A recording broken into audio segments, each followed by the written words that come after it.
bersatu di dalam doa. Kami bersyukur ya Tuhan atas kasih setia Tuhan yang senantiasa dan setiap hari boleh kami rasakan. Dan terlebih pada kesempatan ini, firman-Mu akan diberitakan, berbicaralah Tuhan melalui hamba-Mu dan umat-Mu akan mendengarkannya. Di dalam nama Yesus Kristus, kami berdoa dan bersyukur. Terpujilah nama Tuhan. Amin. Shalom. Kurang semangat. Shalom. Iya, kan belum nyampe jam makan siang toh. Ya kan, harus lebih semangat ya menginang ya, Bapak Ibu ya. Perkenalkan, saya Pendeta Jimmy Simangunsong, berasal dari kota Pematang Siantar. Ada orang Siantar di sini, anak Siantar. Nah, istri Inang Pendeta Beru Pasaribu. Kami dikaruniai Tuhan seorang putri usia 1 tahun 8 bulan saat ini, bernama Yasa, dari bahasa Ibrani, artinya Allah sumber keselamatan, kira-kira demikian. Beberapa jemaat ada yang saya kenal di sini dan sebelumnya pernah juga saya pendetanya ya. Nah, sebagian lagi tentu banyak yang belum saya kenal. Puji syukur kita boleh bertemu pada kesempatan ini, Bapak Ibu Saudara-saudari. Saya melayani sekarang di GKPI Jemaat Khusus Citra Raya.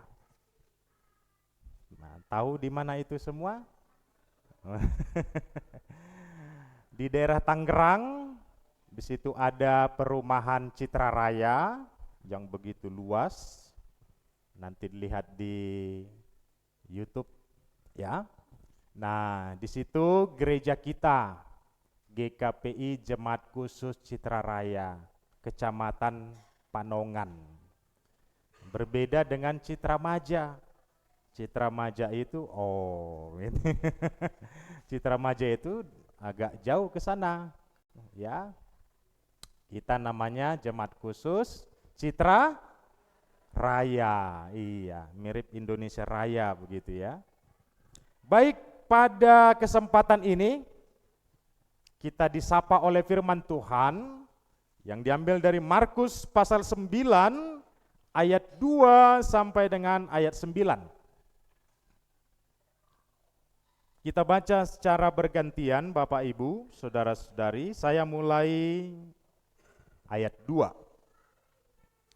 6 hari kemudian, Yesus membawa Petrus, Yakobus, dan Yohanes, dan bersama-sama dengan mereka ia naik ke sebuah gunung yang tinggi. Di situ mereka sendirian saja. Lalu Yesus berubah rupa di depan mata mereka.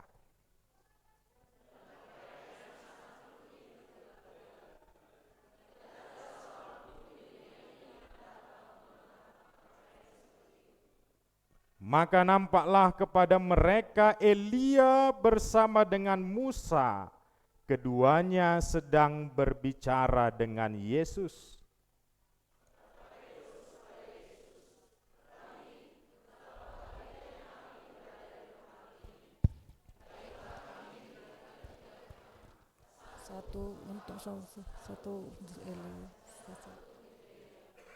Ia berkata demikian sebab tidak tahu apa yang harus dikatakannya, karena mereka sangat ketakutan. Maka datanglah awan menenggelam mereka, dan dari awan-awan itu terdengar suara, "Inilah anak yang kukasihi, dengarkanlah dia."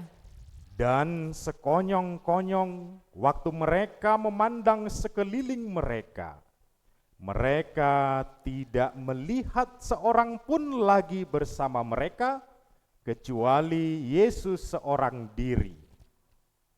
Pada waktu mereka turun dari gunung itu, Yesus berpesan kepada mereka supaya mereka jangan menceritakan kepada seorang pun apa yang telah kami lihat itu, sebelum Anak Manusia bangkit dari antara orang mati. Iya. Coba kita teruskan sampai ayat 13. Saya baca lagi ayat 10. Mereka memegang pesan tadi sambil mempersoalkan di antara mereka apa yang dimaksud dengan bangkit dari antara orang mati. Lalu mereka bertanya kepadanya, mengapa ahli-ahli Taurat berkata bahwa Elia harus datang dahulu? Jawab Yesus, memang Elia akan datang dahulu dan memulihkan segala sesuatu. Hanya bagaimanakah dengan yang ada tertulis mengenai Anak Manusia, bahwa ia akan banyak menderita dan akan dihinakan? Tetapi aku berkata kepadamu, memang Elia sudah datang dan orang mempermalukan dia menurut kehendak mereka, sesuai dengan yang ada tertulis tentang dia. Demikianlah firman Tuhan berbicara kepada kita semua. Yang berbahagia adalah setiap kita yang memelihara firman dalam hidup keseharian kita. Amin. Saya mau tanya dulu, saudara-saudara yang hadir di sini, siapa yang memakai kalung salib atau anting-anting salib, atau ada pernak-pernik yang sedang dipakainya salib? Angkat tangan. Ayo jujur. Enggak ada. Ada ya toh. Entah dari kuncinya, apa permainan kuncinya salib begitu ya. Dan kita semua pernah mungkin memakai pernak-pernik seperti itu. Betul ya? Betul ya Bapak Ibu ya? Betul. Ya. Tahukah saudara bahwa salib pada zaman kehidupan Yesus dipandang begitu mengerikan? Berbeda pada saat sekarang ini. Kita memandang salib ya biasa-biasa saja begitu kan. Kita pandang salib yang di belakang saya ya biasa begitu. Di kuburan juga banyak salib kan. Tapi pada zaman dulu saudara-saudari sungguh-sungguh mengerikan. Kenapa? Karena salib itu adalah tempat bagi mereka manusia yang paling jahat kesalahan dan dosa-dosanya bagi pemerintah Romawi yang sedang menjajah bangsa-bangsa Yahudi ini, orang Israel ini pada zaman Yesus.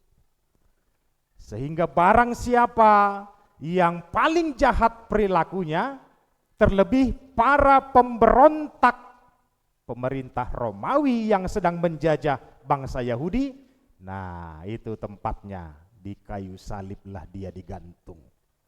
Dan itulah hukuman yang paling mengerikan, hukuman yang paling menyakitkan. Karena apa? Orangnya tidak langsung dibunuh, tetapi dibiarkan tergantung, tangannya, kakinya dipaku, dan dibiarkan darahnya menetes berjam-jam. Menurut orang-orang kesehatan itu adalah hukuman yang paling menyakitkan. Darah kita dibiarkan menetes berjam-jam. Wah, sakit sekali saudara. Sekarang orang kalau melihat salib biasa-biasa saja. Tapi kalau dulu orang melihat salib, wah sudah ketakutan semua. Karena pemerintah Romawi sengaja memberikan hukuman yang paling menyakitkan itu untuk juga memperingatkan, hei bangsa Yahudi yang lain, lihat ini. Kalau kalian berani memberontak kepada kami, ini hukumannya, mengerikan. Dan semua orang yang disalibkan jatuh sekali harga dirinya. Hina sekali dia. Bangsa Yahudi pada saat itu memiliki pemahaman dan paradigma bahwa mulai dari perjanjian lama dijanjikan oleh Allah bahwa akan datang seorang utusan yang akan menyelamatkan bangsa kita. Utusan itulah yang disebut dengan Mesias atau Raja. Tetapi dalam pemahaman bangsa Yahudi, yang disebut dengan raja itu adalah raja yang mengangkat senjata, seperti panglima perang yang akan memerangi bangsa Romawi. Jadi raja, Mesias bagi pemahaman orang Yahudi, juga bagi pemahaman murid-murid Yesus adalah Mesias yang penuh dengan kekerasan, mengusir penjajah dengan alat senjata perang. Itulah makanya kalau kita membaca di pasal 8, saudara-saudari yang terkasih, ayat 27 sampai 30, Yesus berkata, menurut kamu murid-muridku, siapakah aku ini? Lalu murid-murid menjawab, engkau adalah Elia. Ada yang mengatakan engkau salah satu nabi. Tapi Simon Petrus berkata, engkau adalah Mesias. 100 untuk Petrus. Betul? 100 untuk Petrus. Tapi 100-nya tidak dikasih kontan. Karena masih ada yang salah di dalam pemahaman Simon Petrus. Sehingga Yesus ayat 30 pasal 8 mengatakan, lalu Yesus melarang mereka dengan keras supaya jangan memberitahukan kepada siapapun tentang dia. Kenapa seperti itu? Perhatikan, dalam Injil Markus banyak sekali Yesus melarang orang supaya jangan memviralkan tentang identitasnya. Bahkan kepada setan-setan pun dikatakan diam, katanya. Karena setan tahu siapa identitas Yesus ini sebenarnya. Jadi jangan kita kira begu setan, macam-macam saudara-saudarinya tidak tahu tentang Yesus. Tahu. Di pasal 1 Injil Markus dikatakan setan itu, engkau adalah yang berasal dari yang kudus. Tahu setan identitas Yesus siapa. Tapi Yesus melarang, diam. Jangan ngomong, katanya. Kenapa? Supaya saudara-saudari jangan sampai percaya kepada Tuhan Yesus melalui omongan setan. Betul enggak? Iya kan? Aku percaya sama Yesus karena kemarin roh opungku mengatakan tentang siapa Yesus. Wah, ya, udah aneh itu toh. Iya kan Bapak Ibu saudara-saudari? Jadi orang-orang pada zaman sekarang ini kadang mengatakan setan itu tidak tahu apa-apa tentang Yesus. Ya endaklah, dalam Alkitab setan itu tahu. Tapi Yesus melarang setan supaya diam agar orang-orang lain jangan percaya kepada Yesus melalui omongan setan. Artinya, kamu harus berjumpa langsung dengan Yesus, kamu harus mengenali secara langsung siapa Yesus itu, jangan melalui roh-roh yang penyesat ini dan penuh dengan tipu daya ini. Lalu kalau kita baca juga tadi saudara-saudari, di teks kita ini, tentang yang dinamakan dengan transfigurasi Yesus. Transfigurasi itu perubahan wujud dari tubuh Yesus. Dari Yesus yang tubuh biasa, tadi digambarkan tiba-tiba bercahaya sangat terang. Berarti Yesus berubah wujud di situ. Dan murid-murid yang diajak itu Simon Petrus, terus Yakobus, one more.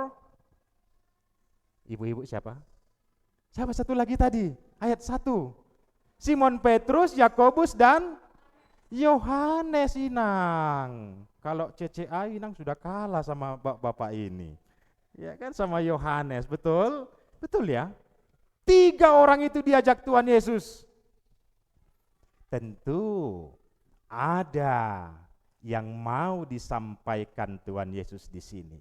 Simon Petrus di pasal 8 tadi mengatakan engkau adalah Mesias, tapi Mesias dalam pandangan Simon Petrus berbeda dengan Mesias yang mau diajarkan dan ditunjukkan oleh Tuhan Yesus. Maka sengaja dia diajak Tuhan Yesus juga ke situ.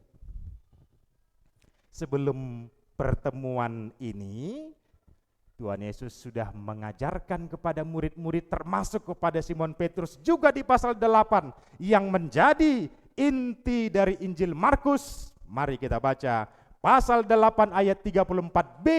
Tuhan Yesus mengatakan apa? Setiap orang yang mau mengikut aku, teruskan, ia harus menyangkal dirinya, terus memikul salibnya dan mengikut aku. Sepanjang Injil Markus, saudara-saudari, inilah inti yang mau dikatakan si penulis Injil Markus ini. Bahwa Raja Mesias yang datang ke dunia ini bukanlah Mesias seperti dalam pikiran orang-orang Yahudi, termasuk pikiran Petrus dan murid-murid yang lain.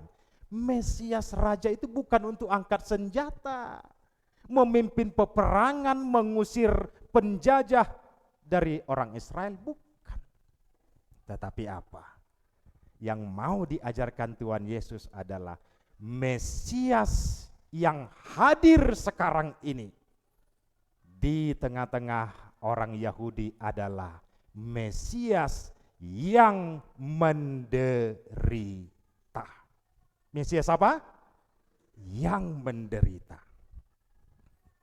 Saya baca pasal 8 ayat 31, Yesus mengatakan, kemudian mulailah Yesus mengajarkan kepada mereka bahwa anak manusia harus menanggung banyak penderitaan dan ditolak oleh tua-tua, imam-imam kepala, dan ahli-ahli Taurat, lalu dibunuh dan bangkit sesudah 3 hari.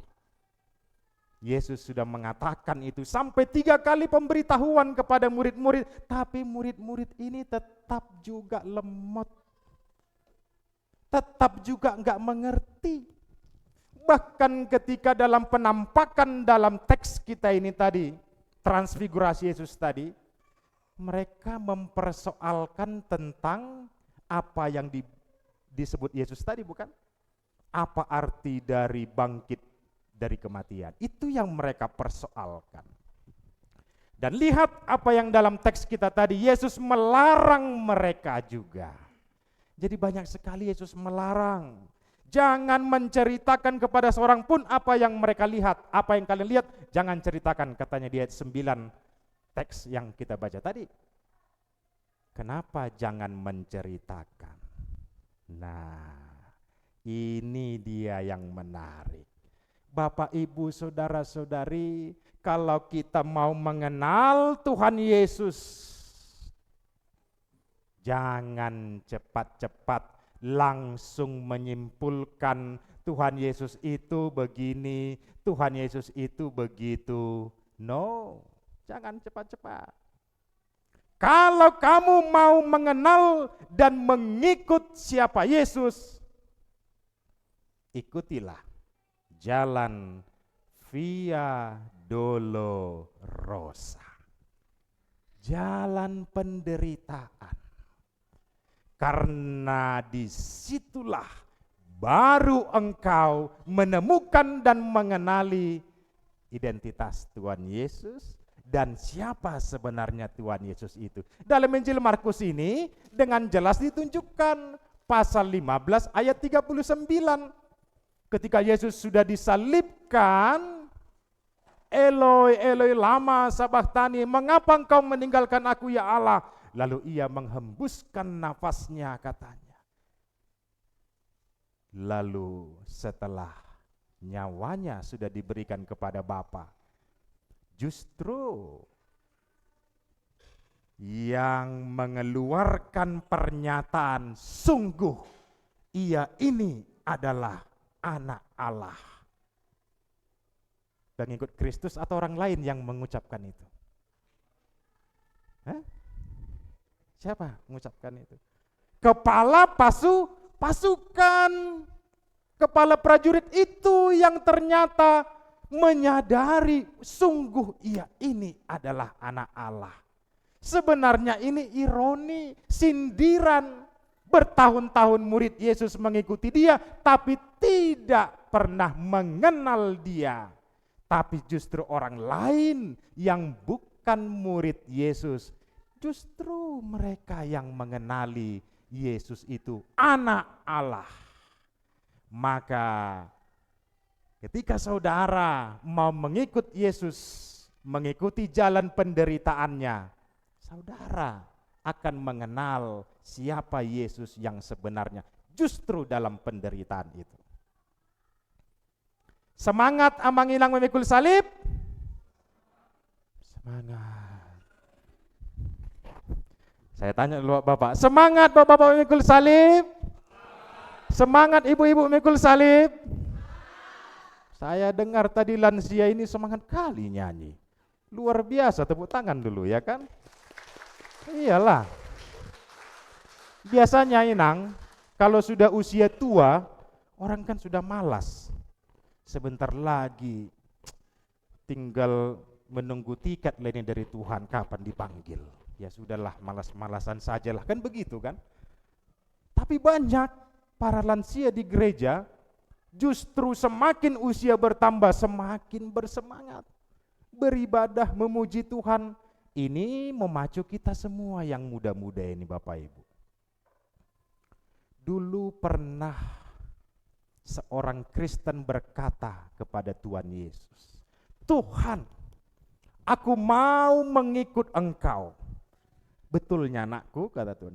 Betul Tuhan, serius, kata Tuhan Yesus. Serius Tuhan, ini aku masih muda Tuhan, semangat aku mengikut Kristus.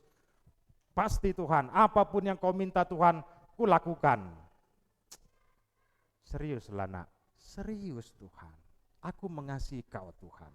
Baik, kata Tuhan Yesus. Maunya kau memikul salib anakku? Maulah Tuhan, ini jiwa muda, semangat muda Tuhan, aku mau mengikut Tuhan Yesus. Mana salibnya Tuhan? Mana? Sini Tuhan, sini Tuhan. Ini salibnya anakku.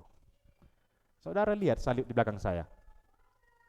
2 kali lipat tebalnya dan panjangnya dari salib di belakang saya ini diberikan Tuhan Yesus. Sanggupnya kau memikul salib ini anakku? Sangguplah Tuhan, aku kan mau mengikut Engkau. Baiklah, kata Tuhan Yesus. Kau lihat bukit yang di sana itu? Oh lihat Tuhan, di balik bukit itu aku menunggumu. Pikullah salib ini sampai ke sana ya. Siap Tuhan. Oh siapa takut, katanya. Baik, kata Tuhan Yesus, aku pergi dulu. Maka Tuhan pergi. Tinggallah dia seorang diri. Apa ini masih salib sebesar ini, katanya. Aku tidak takut. Dia angkat salibnya ini sambil melangkah. Aku mau ikut Yesus. Aku mau ikut Yesus. 10 langkah kemudian, sakit kali, berat kali salibnya ini. Dia turunkan salibnya. Aduh, berat kali salib ini. Gantian dulu sebelah kiri. Aku mau ikut tambah lambat lagunya. 5 langkah kemudian, ama ngacik naik. Aduh, pegal. Lewat lainnya. Marga Pasar Ibu. Yang memikul salib ini rupanya Marga Simangunsong, kan begitu kan? Lae, dari mana Lae? Kebetulan dari pulang bertukang, bagus sekali, ada gergaji di situ Lae. Ada, pinjam dulu. Ngapain? Pinjamlah, udahlah nanti ku pulangkan Lae ya, pinjam gergaji. Bye-bye Lae, bye-bye. Pergi Lae-nya. Sepi, nggak ada orang, mantap ini. Gimana kalau aku gergaji 0,5 meter salib ini? Wah, mantap. Dia gergaji 1,5 meter, saudara-saudari. 1,5 meter panjangnya, 1,5 meter lebar juga. Angka, ya agak lumayan. Berjalan terus 100 meter. Aduh, agak sakit. Aduh, turunkan. Gergaji lagi 1,5 meter. Lumayan, betul? Dah, angkat lagi sebelah kiri, berjalan terus. Wah, udah mau dekat ini gunung yang dibilang Yesus. Tapi sakit. Aduh, gergaji lagi deh, gergaji lagi. Terus begitu, saudara. Terus begitu sampai dia ke puncak bukit itu. Salibnya yang panjang tadi tinggal segini panjangnya, karena dia sudah gergaji terus. Lalu dia lihat di atas bukit, seperti saya ini misalnya di atas bukit kita, Yesus berada di sana, di pintu sana, tapi di bawah bukit ini ada jurang. Lumayanlah lebarnya. Tuhan Yesus, aku sudah sampai di sini, katanya. Bagus anakku, kata Tuhan Yesus. Sinilah sekarang, turunlah dari bukit itu. Datanglah kepadaku. Dia berpikir, gimana Tuhan aku mau datang? Di situ ada jurang, Tuhan. Pakai salib yang kukasih tadi sebagai jembatannya, anakku. Emang salibnya tinggal segini, Tuhan. Bagaimana ini? Tadi salibnya panjang, bisa ku buat jadi jembatannya, aku bisa berjalan dari situ. Salibnya tinggal segini, bagaimana? Itulah. Kadang kita pertama-tama begitu semangat mengikut Kristus. Kadang tenaga dan semangat kita mengatakan dengan sorak-sorai, Tuhan Engkau baik, aku mau mengikut Engkau. Tapi di tengah-tengah perjalanan kehidupan kita ini, sedikit saja datang hembusan masalah. Apanya Alkitab ini, tutup aja Leni. Malas aku baca Alkitab. Betul. Datang lagi hembusan masalah yang lain. Aduh, malas sekali aku berdoain sama Tuhan ini. Ya, setiap berdoaku terus tambah masalah, yang gimananya? Makin rajin aku berdoa, makin banyak masalah. Makin rajin aku baca Alkitab, besok-besok sudah 10 masalah datang. Tetanggaku yang gak pernah gereja, aman-aman aja, sehat-sehat aja, ya yang gimana, yang gak adilnya Tuhan ini. Betul? Betul ya? Betul. Lalu kita berusaha untuk mengkorupsi salib itu. Buang, gergaji salibnya. Lama-lama semakin menipislah iman kita. Kadang saya kalau melihat kuburan-kuburan, satu permenungan saya menginang. Kuburan Kristen itu selalu salib, gak ada salib, betul? Iya kan? Sebenarnya maknanya itu bukan hanya orang ini yang telah pergi ini adalah orang Kristen, tandanya salib. Sebenarnya enggak itu. Enggak hanya itu maknanya. Saya kadang merenungkan, satu permenungan saya mengatakan begini, apakah orang yang telah tiada ini sudah betul-betul mengikut dan memikul salib selama dia hidup sampai detik terakhir hidupnya? Iya kan? Kadang kita enggak pernah atau jarang memikirkan itu. Tanda salib dibuat di atas makam itu, tentu sebenarnya pikiran kita harus mengarah seperti kata Injil Markus ini.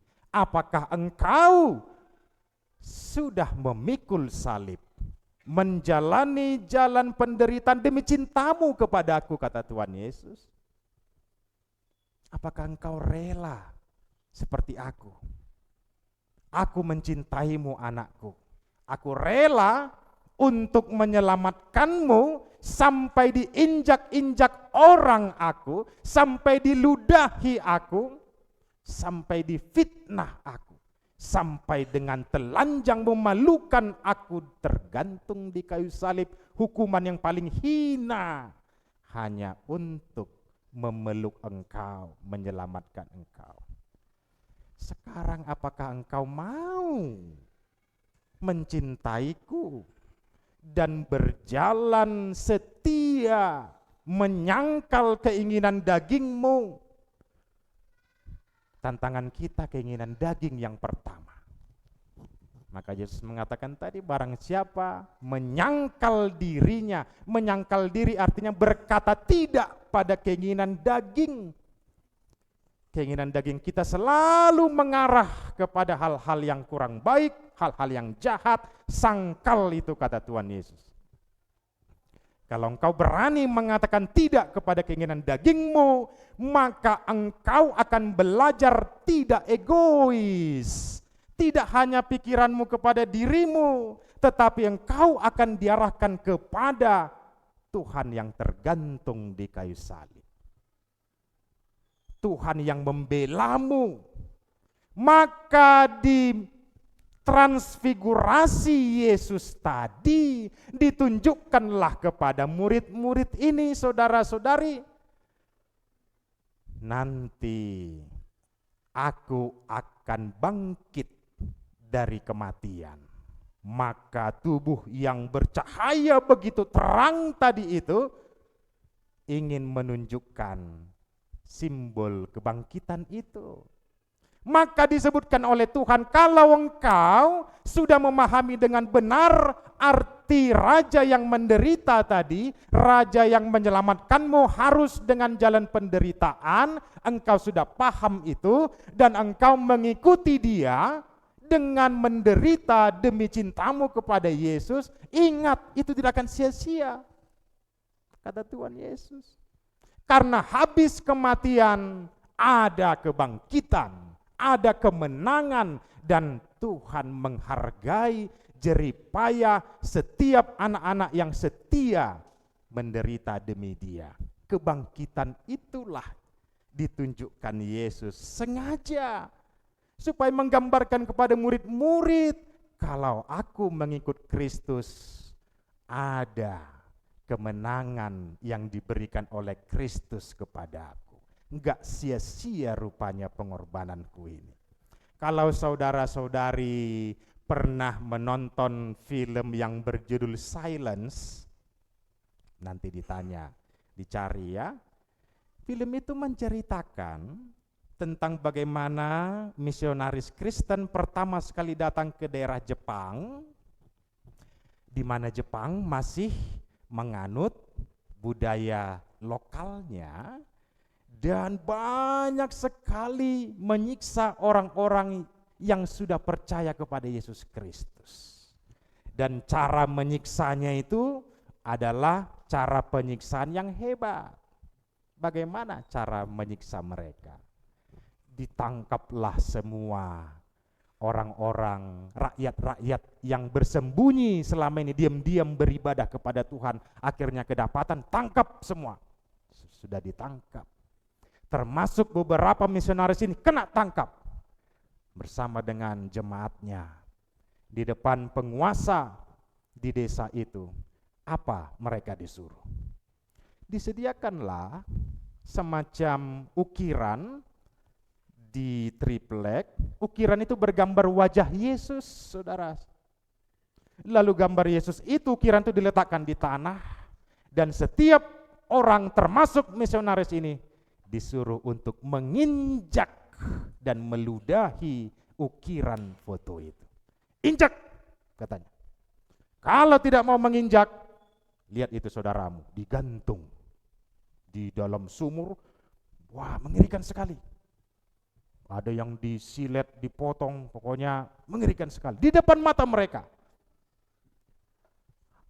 Bagi orang yang tidak tahan menderita, mereka menginjak. Aman, lepas. Tapi bagi orang yang betul-betul beriman, ada rasa kesungkanan dalam hatinya. Bagaimana? Dia Tuhanku, masa ku injak-injak? Tidak mau dia menginjak. Akhirnya dibawa ke sana, disiksa, mati. Tiba pada giliran si misionaris. Dia sudah bergumul begitu keras. Dia lihat banyak sekali jemaat-jemaat ini yang terbunuh karena tidak mau menginjak foto atau ukiran wajah Yesus. Akhirnya dengan pergumulan yang berat, di depan ukiran itu, penguasa itu mengatakan, injaklah foto Tuhanmu itu, katanya. Injak, dia tidak ada apa-apanya. pergumulan berat. Kalau saudara diperhadapkan di situasi demikian, bagaimana? Kalau tidak kuinjak, aman. Aman aku. Kalau diinjak, maaf. Kalau kuinjak gambar Yesus ini aman. Tapi kalau aku tidak mau menginjak, mati. Kena siksa segala macam. Begitu berat pergumulan sang misionaris ini, akhirnya dia hening. Dia dengarlah suara halus, suara Tuhan Yesus yang berkata, "Anakku, jangan ragu untuk menginjak ukiran itu. Jangan ragu, karena aku sudah terlebih dahulu mengalami penghinaan yang begitu berat. Injaklah. Aku tahu isi hatimu. Aku tahu cintamu kepadaku." Wah, luar biasa saudara-saudari. Artinya apa di situ? Pergumulan kita berat. Kita sadar kalau kita memutuskan aku mau memenuhi panggilanmu Tuhan menjadi muridmu, maka resiko harus sudah kita bayangkan. Resiko seorang pengikut Kristus menderita. Contoh kecil, Amanginang, kalau Amanginang nasihati saja, teman, nasihatnya nasihat yang baik, apalagi berdasarkan firman Tuhan yang datang sama kita apa? Sok suci kau. Betul kan? Ya enggak? Sok-sok menasehati kau, pergi kau sana, katanya. Itu resiko yang kecil masih. Belum resiko yang besar ketika kita memberitakan Injil yang datang kepada kita adalah siksaan, penghinaan, kematian. Maka gereja-gereja perdana banyak sekali orang mati martir karena cintanya kepada Tuhan Yesus. Kita kenal di Kisah Rasul, ada Stefanus dilempari sampai mati demi cintanya kepada Yesus. Bahkan murid-murid Yesus itu semuanya mati dengan cara tidak wajar karena memberitakan Injil. Ada cerita mengatakan Petrus disalibkan, kepalanya ke bawah, kakinya ke atas. Dan murid-murid yang lain ada yang dipenggal, wah ngeri sekali saudara-saudari. Tapi kita bertanya, apa yang membuat mereka berani seperti itu? Itulah iman itu. Kalau kita sudah merasakan betul-betul bagaimana sakitnya Yesus itu mengalami penderitaan, pasti kita juga akan berani menderita demi Dia. Ini kita mau mendekati minggu-minggu masa Prapaskah. Hari Rabu depan, 14 Februari, hari Valentine, juga hari pemilu, kita sudah memasuki secara ekumenis gereja-gereja. Hari pintu gerbangnya masa Prapaskah itulah Rabu Abu atau Ash Wednesday. Pintu gerbangnya masa Prapaskah. Sampai nanti ke Kamis Putih, 40 hari dari Rabu Abu Kamis Putih. Kamis Putih itu hari penutup Prapaskah dan masuklah ke hari 3 hari suci, Jumat Agung, Sabtu Suci atau Sabtu Sunyi, dan Minggu Paskah. Sekarang kita dipersiapkan untuk memasuki gerbang itu. Karena di masa-masa Prapaskah kita harus lebih banyak bercermin. Menilai diri kita apakah sudah benar di matamu Tuhan aku. Dan bersihkan aku Tuhan selama masa Prapaskah ini. Supaya nanti di Jumat Agung, Sabtu, dan Minggu Paskah betul-betul hatiku ini bersih dan aku memperoleh kemenangan seperti Engkau yang telah bangkit dari kematian. Maka minggu itu kan, Minggu Paskah itu putih, betul? Iya kan? Putih warna liturgis di situ, melambangkan itu kesucian kita, kemenangan kita, saudara-saudara. Maka firman Tuhan ini memberikan semua jemaat supaya benar-benar mengatakan kepada Kristus Yesus komitmen yang penuh. Tuhan, aku mau mengikut Engkau, tapi dampingilah aku ketika aku menjalani sebagai murid Kristus, menjalani jalan penderitaan ini. Karena aku tahu ada juga kebangkitan yang Engkau tawarkan, dan kebangkitan itu memenangkan kami. Maka perjuangan kami untuk mengikut Kristus, memberitakan Injil, membuat semua lingkungan sekitar menjadi baik, banyak tantangan, banyak cobaan. Tetapi Tuhan tidak pernah meninggalkan kita. Kita yang terkadang sering meninggalkan Tuhan. Tapi Tuhan tidak pernah meninggalkan kita. Amin. Mari kita berdoa. Bapa yang maha baik dalam Kristus Yesus, sungguh Tuhan, kami bersyukur atas firman-Mu yang meneguhkan komitmen kami untuk kami bisa berjalan mengikut Kristus, menjalani jalan penderitaan dengan teguh, dengan mengandalkan kekuatan yang berasal daripada-Mu. Kami mengakui bahwa diri kami ini lemah, ya Tuhan. Banyak tantangan-tantangan kehidupan sehari-hari yang kami alami. Terkadang tantangan-tantangan itu yang membuat iman kami merasa lemah, membuat kami terkadang melupakan Tuhan. Mohon Tuhan, dengan cinta kasih-Mu yang besar, selalulah dampingi kami. Ajari kami supaya kami lebih mengenal Tuhan dengan sempurna, seturut dengan kehendak-Mu. Ajari kami memikul salib dengan setia, sampai pada akhirnya, sampai pada kemenangan. Demikian juga dengan seluruh warga jemaat-Mu GKPI Jemaat Khusus Depok ini. Tuhanlah yang memberkati seluruh warga jemaat, juga keluarga demi keluarga. Tuhan hadirkan semangat di dalam rumah tangga demi rumah tangga, agar mereka semangat mengikut Kristus, mempersembahkan hidup yang terbaik bagi Kristus, tidak takut untuk menjalani jalan penderitaan, sebab Tuhan selalu menemani setiap keluarga. Anak-anak-Mu sekolah minggu, remaja, pemuda, Tuhan berkati. Tuhan berikan iman yang baik, pertumbuhan iman yang seturut dengan kehendak Tuhan. Dan Tuhan beri kepintaran di dalam studi. Dan bagi yang sudah bekerja, biarlah mereka bekerja dengan baik sesuai dengan perintah-perintah Tuhan bagi mereka.